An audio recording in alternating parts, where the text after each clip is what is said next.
Welcome to episode 179 of Sports Geek. On this week's episode, I chat footy, stats, and the growth of datatainment with Champion Data's Tim Kelsey. Welcome to Sports Geek, the podcast built for sports digital and sports business professionals. And now, here's your host who is designing his next pair of Sports Geek shoes, Sean Callanan. Thanks, DJ Joel. Yes, my name is Sean Callanan, and you are listening to Sports Geek. And yes, it is about time for me to order a new pair of Sports Geek shoes. You can follow Sports Geek shoes on Twitter. It helps me keep my sneakers tax deductible. I've currently got 9 pairs of Sports Geek tagged runners. 4 of them are Adidas and 5 of them are Nike, I think. So it is getting a little bit out of control, but it's all part of the brand Sports Geek. So, as always, you can contact me via various means. Email is sean@sportsgeekhq.com or at Sean Callanan on most social media platforms. And I'm always asking, how can I help you? How can I help you, the listener? Is there a way that Sports Geek can work with you, your team, your brand, your league? The simple thing to do is either send an email or even just reach out and book a time for a phone call. Simply go to sportsgeekhq.com/phone call. This week's guest, Tim Kelsey, is from Champion Data. For those of you who don't know about Champion Data, for those of you who are outside of Australia, Champion Data is one of the leading sports statistics and data analysis firms, working heavily in the AFL, Australian rules football, but they also cover netball, rugby, the NRL, rugby league, and soccer. So it's a really interesting story to sort of see where statistics and the development of statistics, the capture of statistics, analysis around that has changed in the world of football. And sort of and where it's going. So I hope you enjoy my chat with Tim Kelsey from Champion Data.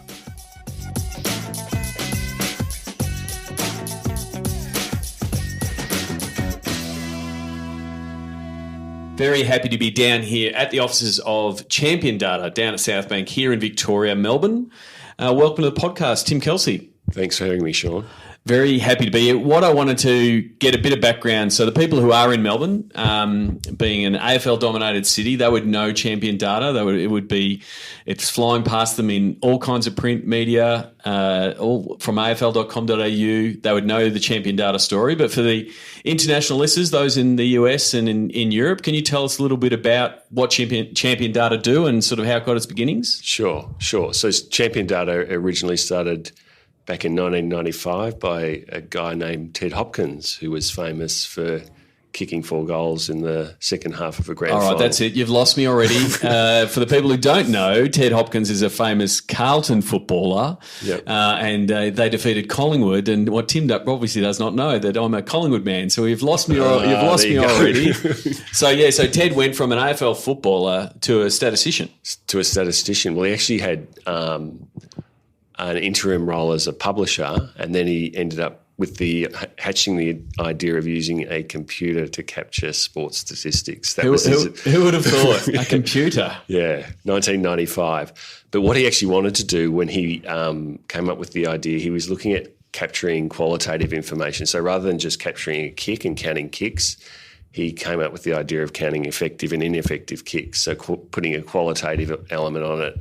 So possession became contested and uncontested, and that was the thing that grabbed the attention of the coaches. So initially he had the interest of Dennis Pagan, who used the data to win a grand final in, I think it was 95 or 96. Yep. Yeah. I think so. 96 it would have been. Yeah. And then the business grew from then. In 1998, it became part of a joint venture with News Corporation, the AFL, and Champion Data to provide data for a property called AFL.com for the first time. And so, I mean, it literally was, again, very much on the performance side first, because it was Dennis Pagan and coaches, they're always looking for that edge. Yep. And, Ted's going, oh, here's some stats, and if for the international listeners, it's, possessions, contested and uncontested. So it's a little bit more nuanced than, if you're looking at basketball of just shots made and shots missed. It was, where they contested shots, those kind of things. Yes. And because they had success, everyone follows a successful team. So yes. You would have had wide adoption amongst the clubs to say, well, we want these stats as well. Correct. So the adoption really came by getting engagement with clubs and having coaches talk about it in press conferences, and then broadcasters and publishers saying, what the hell are they talking about? We need to find out. And then they came knocking on our door, and then that opened up the opportunity to deliver the same service to the broadcasters. And you might remember there was a show called The Football Show that had Eddie Maguire and Sam Newman. Yep.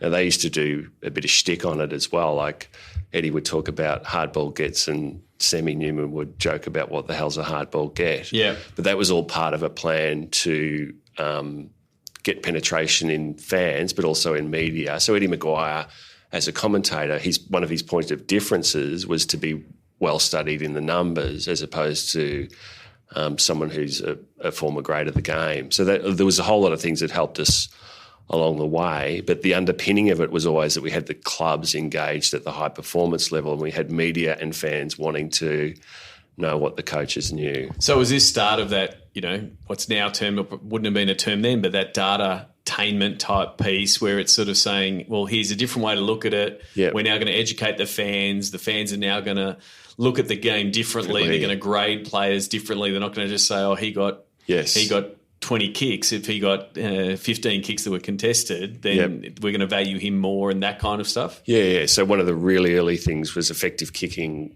had a really high correlation with winning. So we were always looking at correlations with winning. It was really important that we were evidence and research based. And long kicking, back in those days, if you were an effective long kicking team, you were winning most of the games. So they were really important metrics.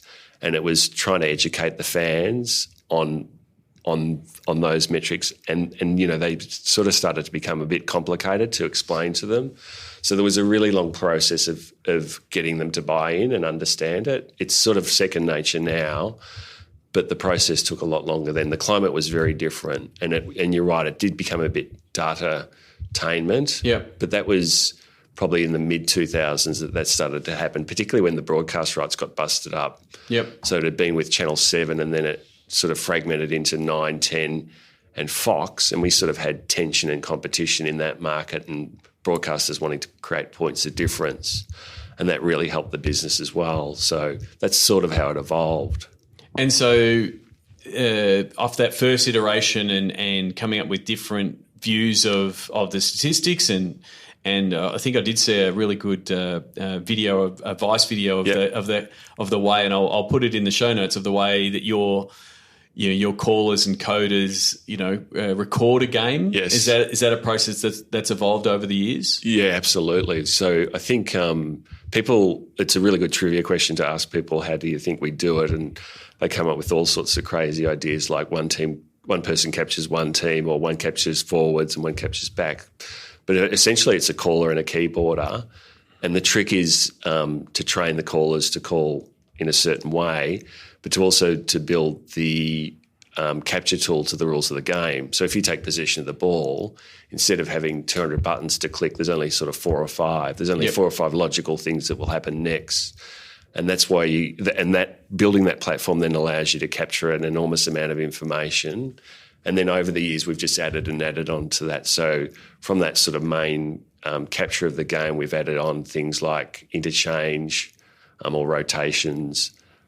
We've added in location of the ball on the ground.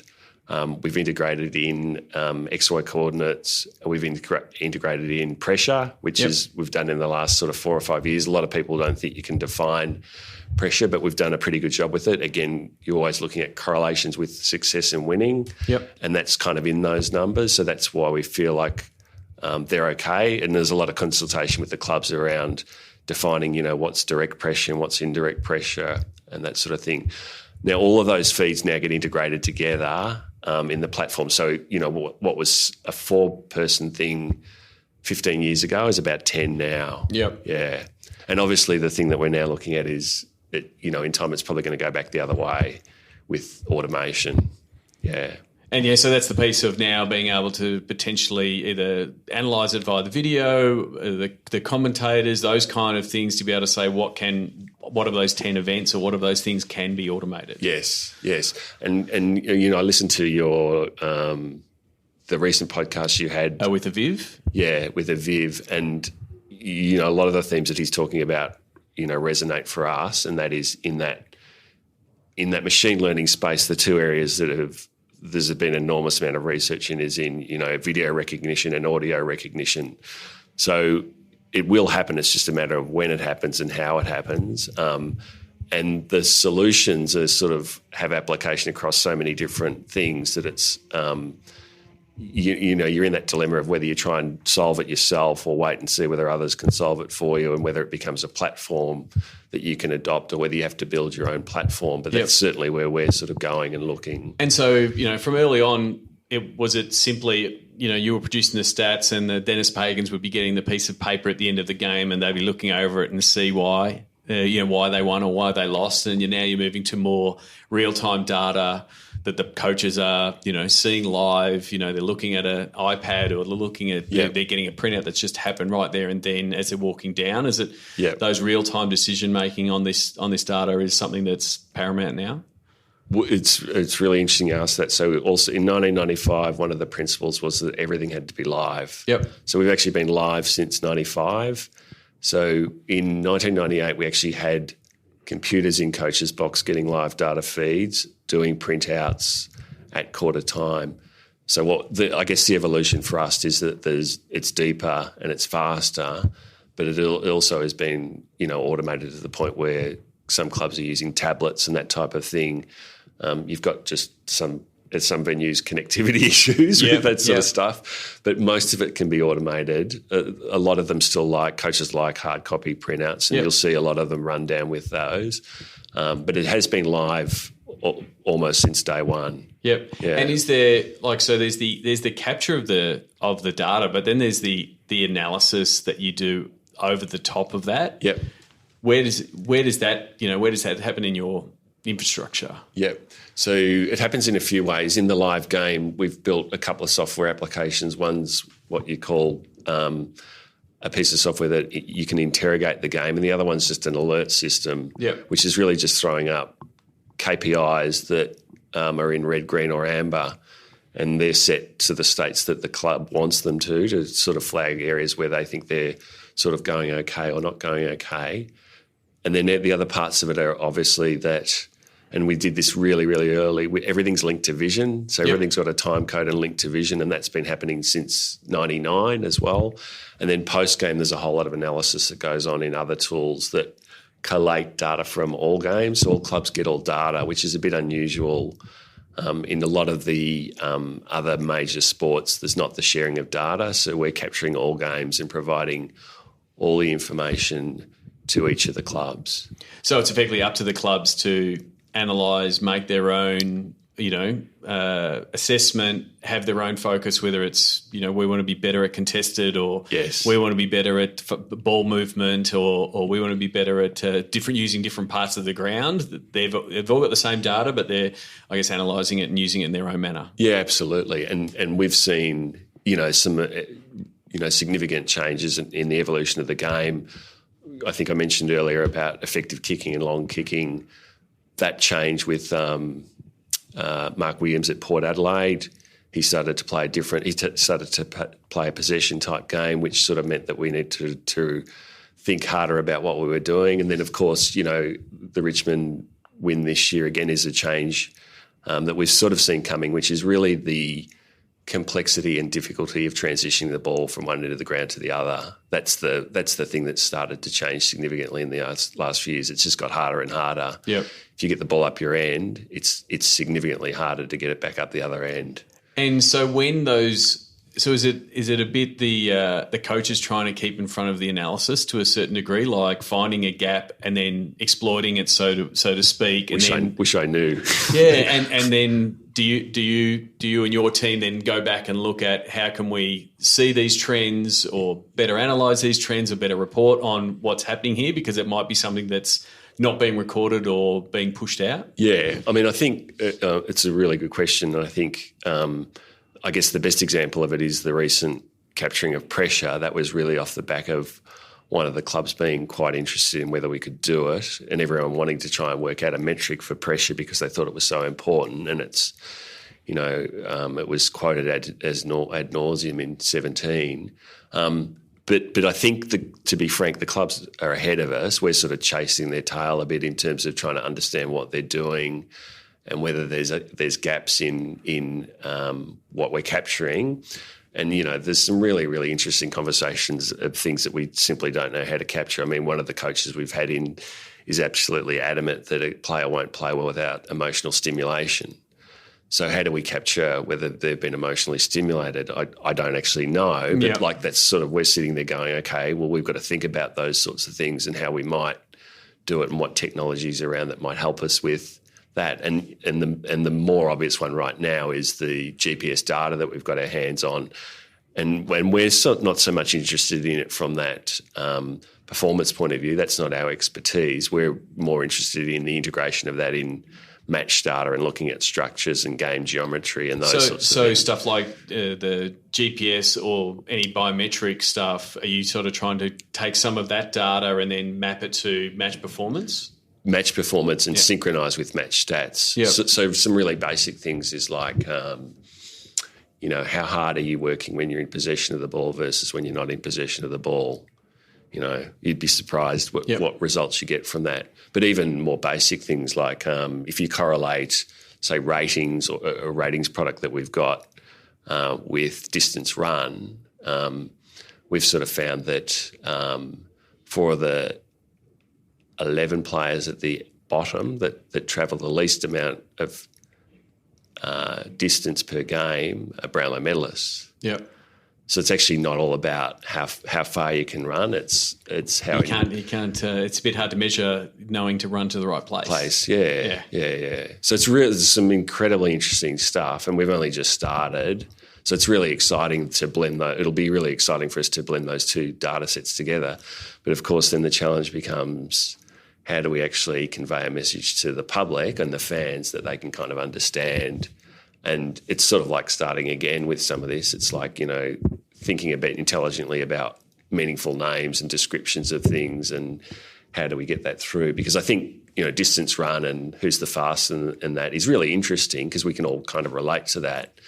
But there's a lot of work to do in educating people more on, how Richmond might have won the game and how it's difficult to transition the ball and how, Rioli works the fat side because there's more space to cover and he can cover more space than the other two because he's actually a bit faster than the other two. It's really, really complicated and sophisticated now. So that's one of the challenges we've got. Do you think things like the rise and the knowledge that fans now have of stats via fantasy and the fact that they're diving in on rankings points and effectively they're not looking at the traditional stuff of how many kicks and handballs, they're just saying how many points did he get today? That's how kids are now growing up. They're going, oh, way to go, Cyril had 150 points. And it doesn't matter that he's had 6 goals. Yes. Do you think that's just changing the conversation, but then also changing the way that some fans are now looking at the game overall? Yeah. Look, I think it is. I think with those sorts of formulas and that, the thing that's really important is to get meaningful numbers. So like the rankings product that scores Supercoach, you can kind of know that if you've had a 100-point game, it's a good game. So it kind of resonates. We've had issues with things like pressure because it's sort of measured in decimal points. Yep. And it's much harder for people to start to relate to that. If you sort of say to them, pressure factor of 4.7 or whatever, it doesn't mean as much. So we stumbled on the 100 points in rankings and we were a bit lucky with that. But there are a lot of people that like one number. But there's as many that'll spit in your eye and say, don't give me the one number, give me the detail. Yep. And that's particularly, the high-performance coaches. Some of them like it. Some of them don't even know. Some of them will use a formula and not actually know how it works. So long as you can convince them that it correlates with winning, they're on board. But in that fantasy space, there's definitely, I think, an interest in, just the number and not necessarily always the breakdown of the numbers. But the trick is to try and meet all parts of the market, those that don't want it and those that want it, sort of thing. So from a business point of view, from a Champion Data point of view, what's the makeup of the people that are part of the business? Are they all statisticians? Are they data geeks? What type of people do you have working at Champion Data? We have a lot of sports fans, which is and we have a very low absenteeism, which is interesting. There's about 62 full-time staff. There's about 70 here at the moment because we're in the off-season and we've got contractors in doing other work. We've got an IT department that's probably around 25 people. We've got a footy ops department that's probably got a dozen people in it. So there's editorial staff in there, and there's also operational staff, and there's also data scientists in there as well. We've got a TV graphics department, so we do all of the TV graphics for all of the broadcasters. So we've got a design and TV graphics department. We're also working in a number of other sports. So we've got a department that covers those sports, and we've got a commercial department as well. So it's grown and continued to grow. When I got involved in 99, there was 4 people, and we're now 62. It's just continued to grow. Sometimes because you're multifaceted in that you're publishing, putting out content. You're a service provider to broadcasters. Yep. You're a statistics and high performance provider to the clubs and the coaches, and then you're in that fan element as well. So it's all coming off that core of the base of the stats, but it's got many functions coming out of it. Absolutely. It's again, if we sort of go back to the guiding principles at the start, it was sort of like do it live, do it once, broadcast it to many. So it's a platform that allows us to service all of those clients, a digital client or a stadium or a broadcaster. And then we've just picked off things that we needed to. We got into broadcast because we felt that they were butchering the rendering of the data and they couldn't explain it. Yep. So we just decided that we should try and do that. Yep. And we built a graphics business out of that. So we've sort of dipped in and out of things as we've found opportunities. And that's created its own challenges because what you then end up with is a pretty broad skill base. But that's essentially how we've done it. We sort of followed our nose on a few things.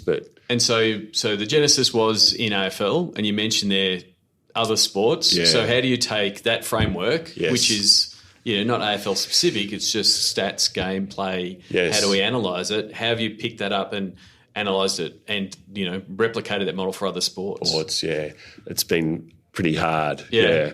In I think it was about in 2002, we were the official data providers for the NRL, Rugby Union, Cricket Australia, and the AFL. Yep. And we had one paying client, which was the AFL. Yeah. And the other 3 wanted to be like the AFL, but they wanted us to pay them. And it was post the tech boom, and we'd run out of money.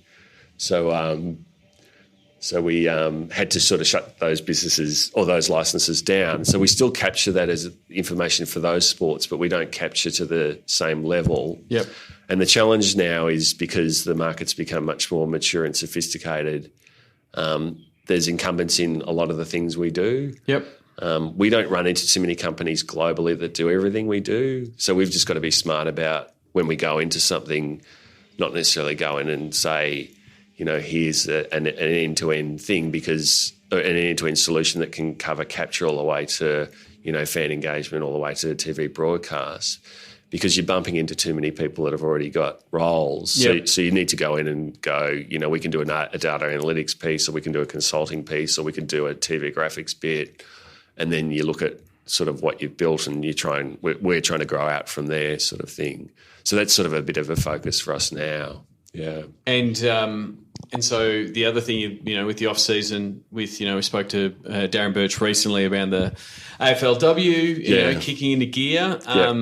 Each year you produce the AFL prospectus, which is the Bible for every commentator and fantasy and stat head that wants to pore over and know every single thing about every single player. Yeah. Do you buy one?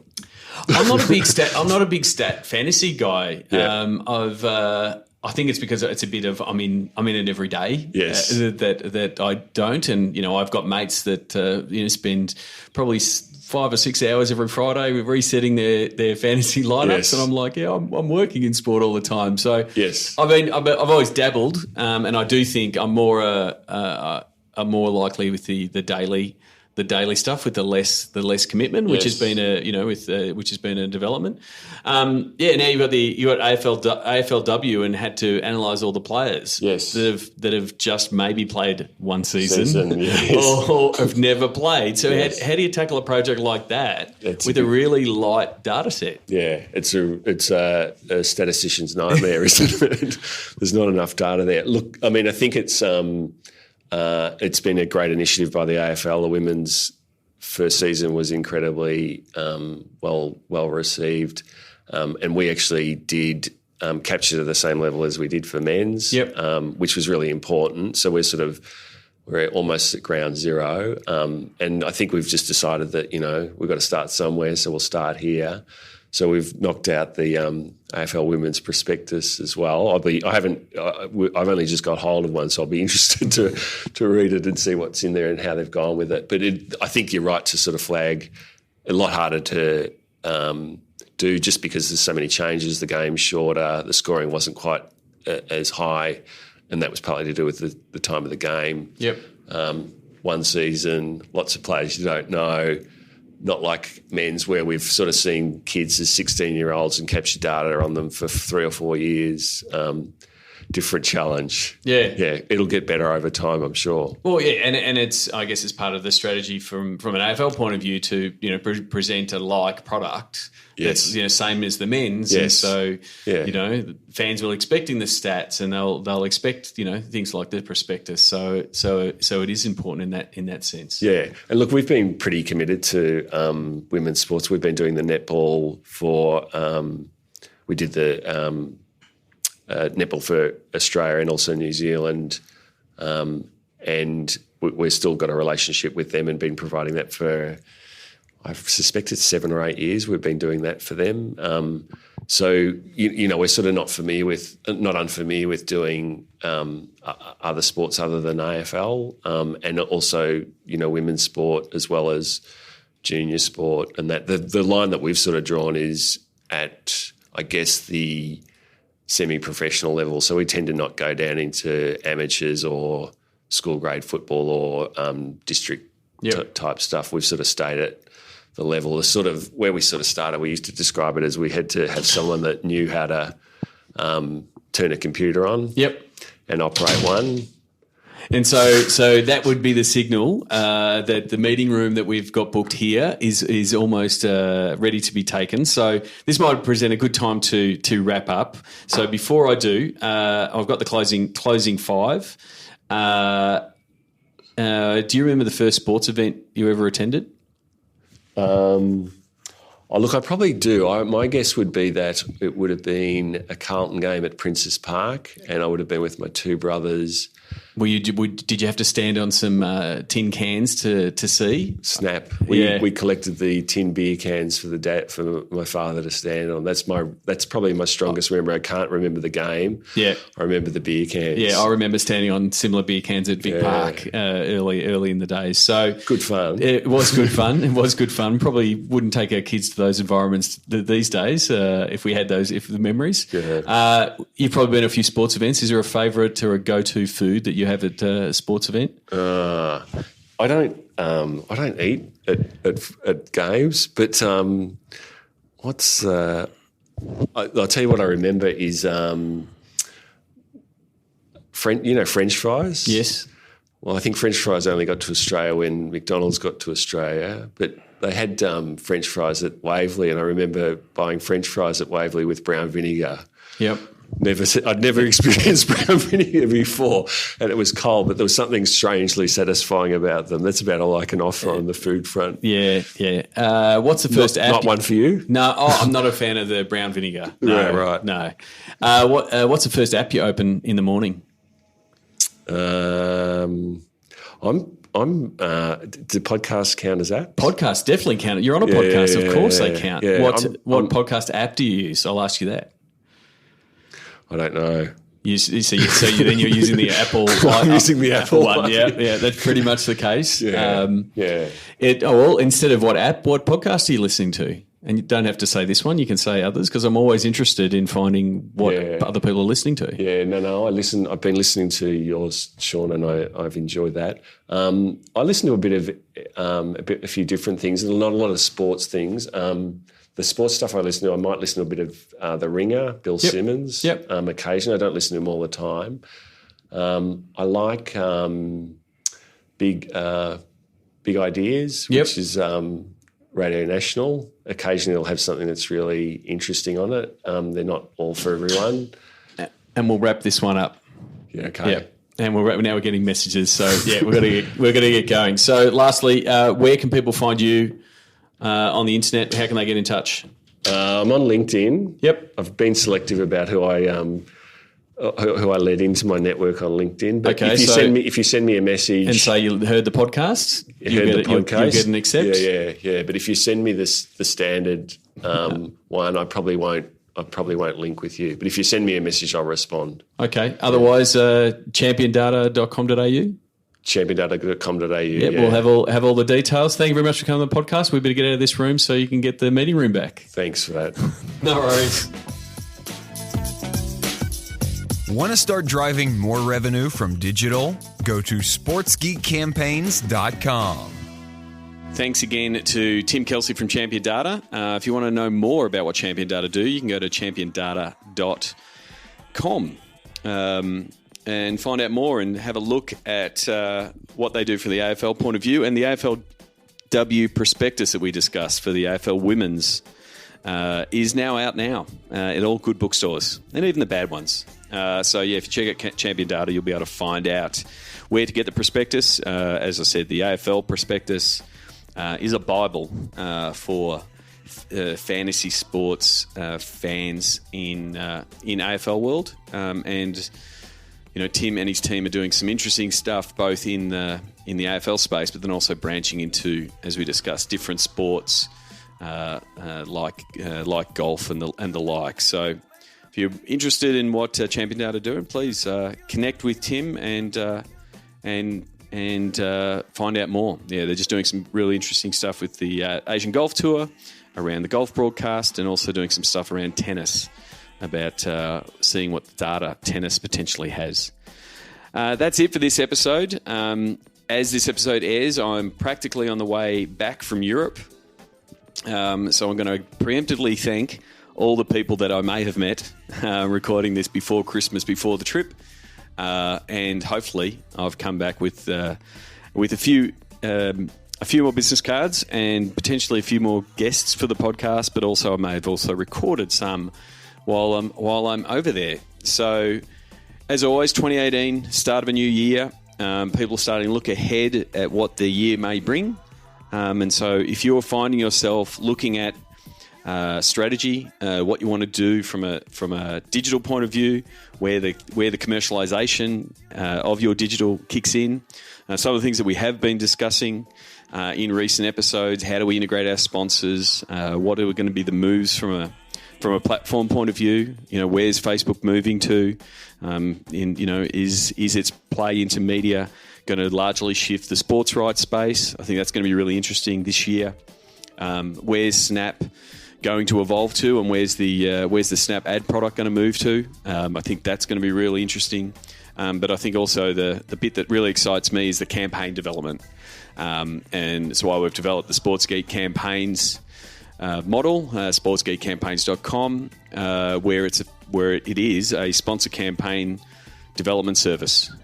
We'll help you and your team build out your A card and develop campaigns that they can take to market, and then they can simply sell them, and our team will do the execution for those campaigns. Our goal is to make sure that your digital team and your commercial team make more money. So if that's of interest to you, please get in touch. And there's all the ancillary benefits of more data, bigger audiences, more people viewing your content. There's a whole bunch of ancillary benefits of getting your sponsors involved on that side of the equation. And I'm more than happy to talk to more teams and leagues, rights holders that want to be a part of that. So you can always email me, Sean@sportsgeekhq.com, or you can book a phone call, sportsgeekhq.com/phone call. Until next episode, my name is Sean Callanan, and you've been listening to Sports Geek. Join over 1,000 sports business executives in Sports Biz Slack. Go to sportsgeekhq.com/Slack. Please share your fave episodes of Sports Geek on LinkedIn. Be sure to tag Sean Callanan. Go to sportsgeekhq.com for more sports digital marketing resources. Want to chat with Sean? Book a time for a call. Go to sportsgeekhq.com/phone call.